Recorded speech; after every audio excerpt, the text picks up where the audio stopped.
Hello everyone, আশা করছি ভালো আছো। আজ দেখো মা সকাল সকাল পুজো করা হয়ে গিয়েছে। আজ মা গোপালদের আম খেতে দিয়েছিল, আর এই যে আমাদের গোপালরা বসে আছে দেখতে পাচ্ছ। কত সুন্দর করে গোপালদের আম খেতে দিয়েছে মা।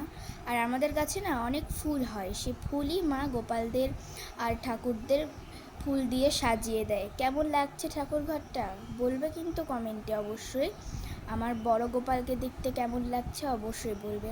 তারপরে দেখো মা কিন্তু চা বানাচ্ছিল, জল ফুটে গিয়েছিল, তার জন্য মা এখানে আগে চিনি দিয়ে দিল। আমরা বেশি চিনি খাই না, তাই 2 চামচ চিনি আমাদের জন্য যথেষ্ট। ওখানে চিনিটা দেওয়া হয়ে গিয়েছিল। আর তারপরে বাবা কালকে বাজারে গিয়েছিল কিছু গ্রসারির জিনিসপত্র আনতে, কিছু জিনিস ফুরিয়ে গিয়েছিল।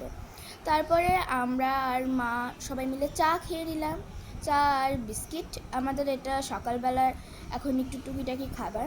তারপরে মা ময়দা মাখছিল, যেহেতু আমরা সকালবেলায় রুটিটা বেশি খাই।